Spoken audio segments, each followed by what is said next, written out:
সুপ্রিয় দর্শক, স্বাগত জানাচ্ছি পতাকা বিশ্বে। আমি আছি কৃতি আচার্য আপনাদের সাথে। আজকে আমার প্রতিবেদন ব্যান্ড সঙ্গীতের সোনালী সময়ের মুখপাত্র নকিব খান, চট্টগ্রামের গর্ব যিনি। চলুন জেনে নেই তার ব্যাপারে। বাংলাদেশের অন্যতম জনপ্রিয় সঙ্গীত শিল্পী নকিব খান। তিনি শুধু সঙ্গীত শিল্পী নন, বরং একাধারে গীতিকার ও সুরকারও। গুণী এই শিল্পী 1960 সালের 18 মার্চ চট্টগ্রাম জেলার লোহাগাড়া উপজেলার চুনতি ইউনিয়নের এক সম্ভ্রান্ত পরিবারে জন্মগ্রহণ করেন। কিশোর বয়সে ব্যান্ড সঙ্গীতের সঙ্গে জড়িয়ে পড়েন।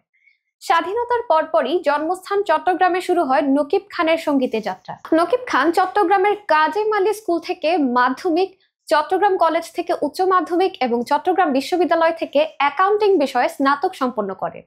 স্কুল ছাত্র থাকাকালীন সময়ে ব্যান্ডের পথে যাত্রা শুরু করেন তিনি। অষ্টম শ্রেণীতে পড়ার সময় প্রথম গানের সুর করেন তিনি।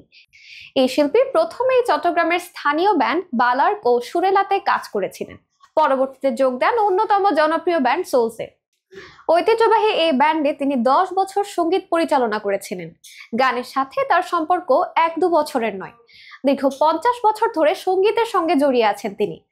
সোলসের মন শুধু মন ছুঁয়েছে, মুখরিত জীবনের চলার পথে তোরে পুতুলের মতো করে সাজিয়ে, আয়ুব বাচ্চুর এখন অনেক রাত, নিজের গাওয়া ভালো লাগে জ্যোৎস্না রাতে সহ বেশ কিছু কালজয়ী গানের সুর করেছেন এই শিল্পী।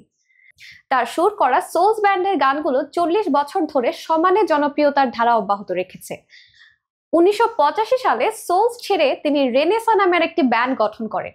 তার জীবনের সাফল্যের আরেক যাত্রা শুরু হয় এই ব্যান্ডের মাধ্যমে। এই শিল্পী শুধুমাত্র রেনেসা ব্যান্ডের প্রধান ভোকালিস্টই নন, একাধারে কিবোর্ডিস্ট, সুরকার ও কম্পোজার হিসেবেও কাজ করেছেন এবং উপহার দিয়েছেন হৃদয়ের কাদামাটির কোনো মূর্তি নয়, ও নদীরে তুই কোথায় যাস রে, ভালো লাগে জ্যোৎস্না রাতের মতো অনেক জনপ্রিয় গান।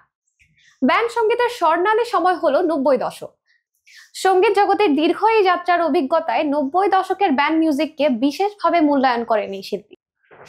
সঙ্গীত জগতের বাইরে পেশাগত জীবনেও রয়েছে তার পদচারণা। বর্তমানে গুণী এই শিল্পী নেসলে বাংলাদেশের কর্পোরেট বিষয়ক পরিচালক হিসেবে কর্মরত রয়েছেন। সুপ্রিয় দর্শক, এ ছিল আমাদের আজকের প্রতিবেদন। ভালো থাকুন, সুস্থ থাকুন। পতাকা প্রহরী বাংলাদেশ।